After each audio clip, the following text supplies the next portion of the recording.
You're listening to episode number 45 of the AlaREIA Master Class Podcast.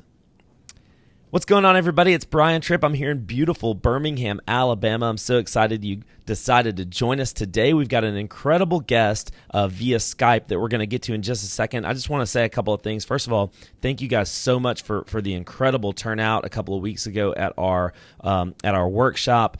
We sold it out. It had an incredible event. If you came to it, you know how great it was. If not, you need to sign up for the next one. The next one's going to be March 2nd, 3rd, and 4th. So definitely check that out. And then our REIA meeting our next REIA meeting is going to be November the 9th. Mr. Joe McCall is flying in from St. Louis to talk to us about wholesale lease options. It's going to be absolutely incredible. No sales pitch. Joe's a really good buddy of mine. He's just going to deliver A-plus content. You got to make it. It's 6 o'clock Embassy Suites Hotel in Homewood. I want to get to our guest, Mr. Brad Chandler. How are you doing today, Brad? I'm awesome. Thanks for having me, Brian. Brad, you are on the show for a lot of reasons. You're doing a lot of incredible things over in Virginia, but you are on the show because we want to talk about We Buy Houses. All right. It's a really complicated thing. We're going to get into it in a second. I want to give a quick little intro to Brad, and Brad, I'm just going to have you add to it. You're the CEO of Express Homebuyers, president of Brad Chandler Coaching. Read a book about buying real estate with no money down when you were in the 9th grade and decided that was it. That was what you wanted to do. And now you've built your business to you're doing over $500,000 in wholesale a month. We are every single month. Yeah. Talk about that. That's insane. Yeah. Well, so we, I started like everyone else. I started in 2002 going to REIAs with I had a negative $80,000 net worth. So I didn't have a lot of money. So I was in the seat that a lot of your listeners are, struggling on how to find that first deal. And it took me 8 long months to find my first deal. Wow. And since 2003, we've done close to 2,300 now. And it's just been a long process of getting the right people and getting the systems and processes in place. And then in December of last year, 2016, we switched our business model from almost all fix and flip renovating homes to all wholesaling now. And it's been, we'll have our best financial year ever. But $500,000 a month. That's not I can't even compute that. Like yes. a good wholesaler in Birmingham is going to do $40,000 to $50,000 a month. Yeah. So obviously our spreads are a lot higher than in Birmingham. What's the average wholesale fee down there? Probably 10 to 12K. So we're almost 3 times that. Wow. So there's 3 times. So if you take a third of 500, then you're 150 or something. But so it's still a lot. It's we certainly are one of the bigger ones in the country, and we obviously have a big overhead, and we have a lot. We have almost, if you count the VAs, we have almost 30 people. So we've really got an engine, and we're great at marketing, great at follow up, and thankfully the market's giving us some really good results right now. For sure. What did it take to get there, to get to 500? What did it take? Was it slow building over time, or did you see something that really kind of escalated it very quickly? So honestly, no. We when we flipped our model in December, like I said, it was immediate, because again, like we're generating 600 leads a month, and we were already closing 15 to 20 deals a month rehabbing. So really, we just flipped the switch and stopped buying them and started wholesaling. Why'd you do that? Why'd you decide to switch? Because we had nightmares over the last 3 years with contractors. We were doing $10 million worth of construction a year. We were trying to manage renovations that were, with traffic 3 hours away, and trying to do 80 renovations is just impossible. So wholesale, like everyone says, when you get started in real estate, you should probably wholesale because it's a low barrier of entry.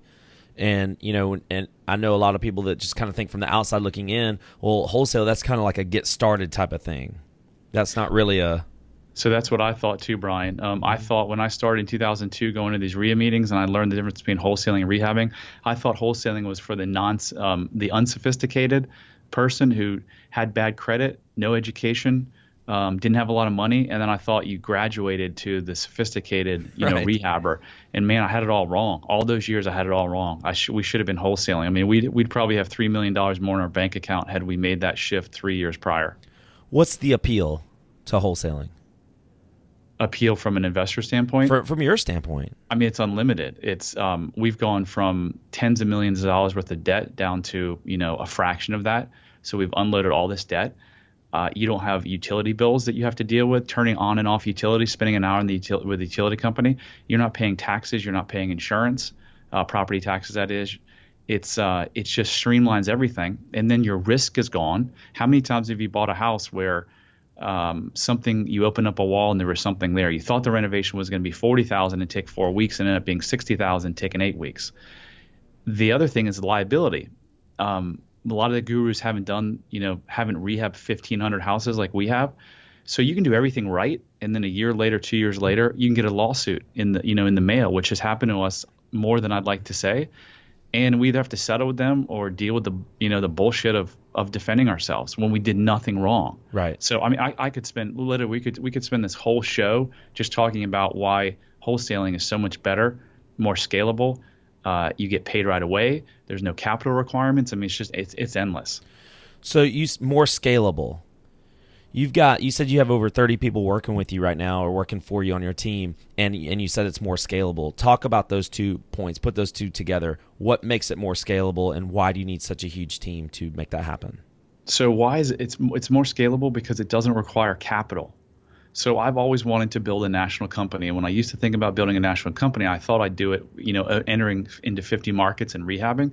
If that was the case, I mean, I would have needed $500 million to $1 billion worth of funds to fund all that stuff. Well, guess what? All I need now to enter a market is just the marketing dollars and putting someone on the ground. Yeah, for sure. So take me through the process of your 30 people that are on your team. What do the bulk of them do? So 8 or 9 of those are VAs. And then who do what? Who do mostly follow-up phone calls and outbound calls. Okay. Then I've got a staff of on the acquisition and sales team. We've probably got 10 people. We just hired 3 new people, so we've got that fully staffed up. And then I've got an accounting department with 2.5 people, office manager, COO, myself, my partner. I've got a marketing department that's about 3 strong. I've got an analytics guy that does a lot of the technology and analytics. So I think I hit them all there. What markets, Brad? What markets are you in right now? So we're in the DC metro area, and we just started testing in Miami. Oh wow! Why is that? Why Miami? So we did a survey kind of the entire country, and we wanted markets that looked like DC because we're doing so well here, and Miami was one of those markets. That's cool. That's very cool. Well, Brad, that's really interesting to hear such an enormous operation going on from a wholesale standpoint, especially me, where I kind of got my start on wholesale, and that's all I do now. I'm the same way. I don't like the fix and flips. I think I've done 3 ever. I just don't like them. I don't like anything about them for all the reasons you just said. I'm a huge believer in wholesale. It's what I teach. It's what I love. Let's jump into, if you're a wholesaler, you're wholesaling properties. If you're buying property, if you're marketing, you're using a phrase that says "we buy houses." Everybody does it all across America. Unfortunately, it's come to my attention over the past couple of years. There's an actual trademark that I guess judges handed down that says you cannot, if you're just the average investor, you cannot use the phrase "we buy houses" according to this, according to the judge, according to the law. What say you? So yeah, if you're not using "we buy houses," you're really missing out because it's the #1 search seller motivated keyword term online. So should be using it. So you just said that there is a trademark that exists, and you're right, through the Patent and Trademark Office here in DC. However, it only exists for educational material and flyers. However, what the company We Buy Houses has done is they have wrongly gone out and expanded that trademark on their own and saying, hey, if you're using it anywhere, you can't use it. We're challenging that right now. We filed a suit in federal court, Virginia. It goes to trial in March. We are trying to cancel, just straight out cancel the whole thing because we feel, #1, that it was fraudulently obtained years back. And #2, it's just too generic. And I think once we get in front of the judge is going to agree and say yes. So what's happened is this gentleman at We Buy Houses will go after people and say, hey, you can't use that. He'll go out to YouTube, Facebook, LinkedIn, Twitter. I don't know about Google, but I certainly know about the other ones. And he'll actually report and have your pages shut down or your videos taken. That's what happened to us. That's how we got on his radar. About a year and a half ago, I had 100 highly ranked YouTube videos that just all of a sudden disappeared. And it was because he contacted YouTube and said that we were infringing on his trademark, which we weren't infringing on his trademark. It had nothing to do with educational material. It was a freaking online website, for God's sakes. Yeah. So here we are, halfway into or probably 3/4 of the way into the battle, and it's very, very, very expensive. Litigation's very expensive, and definitely need more people to step up, and donate to the campaign. Yeah, we're going to talk about that here in a second. I want to kind of can you tell us about the backstory at all? Because obviously you've had to have done a ton of research on this. When was that trademark obtained, and how was it obtained? So it was obtained, I believe prior to 2005 it was obtained. And then Jeremy Brandt, the owner of We Buy Houses, bought the company in approximately 2013, and that's when he really started this, enforcement, this wrong enforcement. Gotcha. So you said that they took down a lot of your videos and stuff. Did they ever like kind of name you in a lawsuit or anything like that? Are they going to going after like money or anything from anybody or from you? No. Kind of what their MO is they will contact an investor and they'll say, hey, we see that you're using We Buy Houses, whether it's a bandit sign, again, or YouTube, or it's on a web page. You need to take it down because you're infringing on our trademark. And by the way, if you want to buy our license in that area and you can use it legally, then here are the options for doing that. Wow. Go ahead. In our case, we didn't get that letter. We just got a notice from YouTube, or when we looked on YouTube, that said, hey, all your videos are down.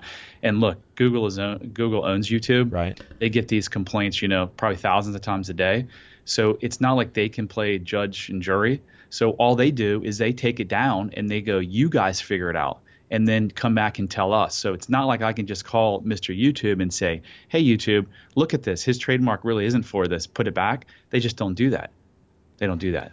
So your videos are still down. They've been down ever since. They're still down. Yep. Wow. And this can affect anybody. Anyone. It has affected lots and lots and lots of investors. I'd heard about it for years, but it never affected me. Mm-hmm. I just heard that he was out there, bullying people.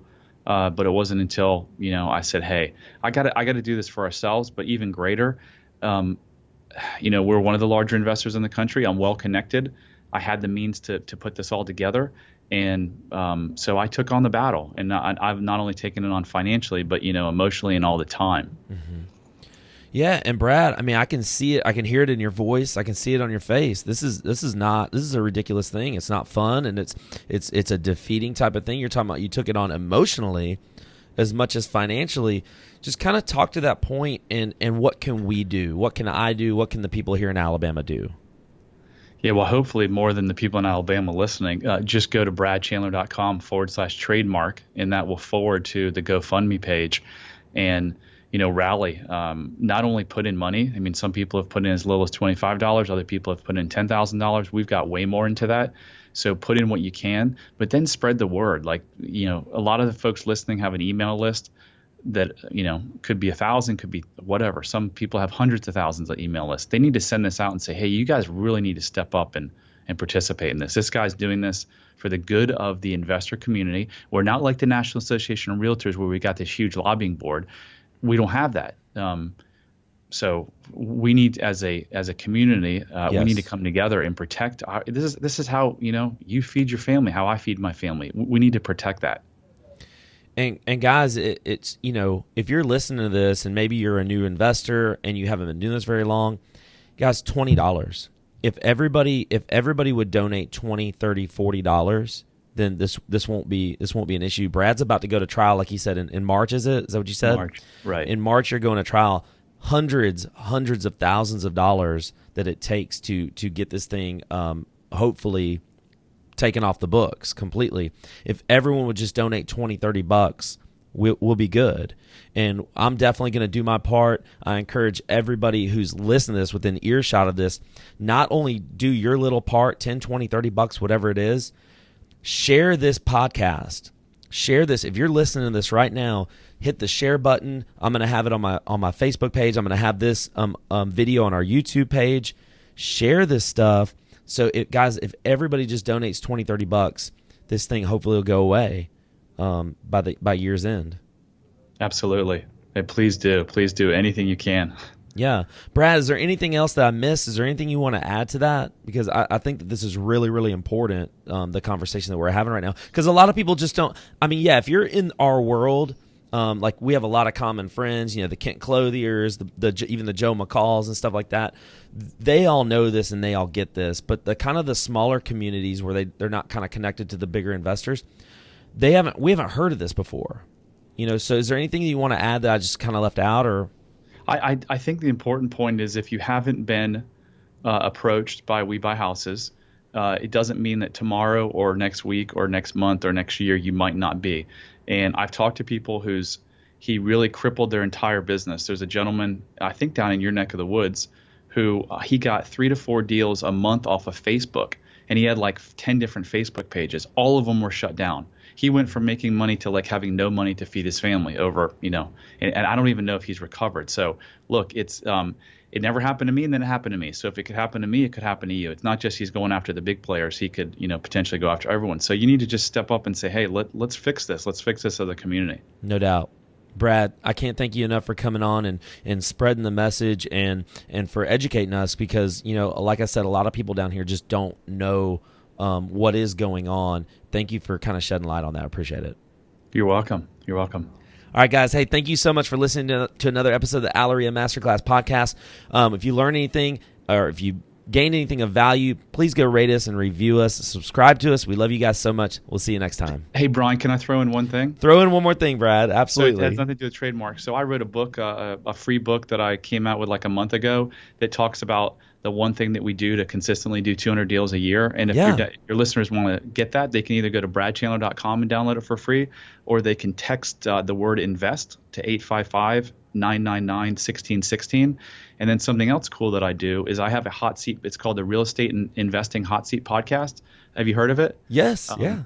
Yeah. So we bring on a struggling investor every week, and I go through and I break down every single obstacle that they possibly can have. And so they have a clear game plan on how to, reach their goals. So if you want to be a guest, you want to listen, please just go search for Real Estate Investing Hot Seat Podcast. For sure. Brad, give them one more time. We'll put it in the show notes, but give them one more time where they can go to get your free book and where they can text it. Yeah, so go to bradchandler.com, and you can go hear the podcast on there as well, or you can text the word invest, INVEST, to 855-999-1616. Awesome. Brad, thank you so much. Thank you. All right, guys. See you soon.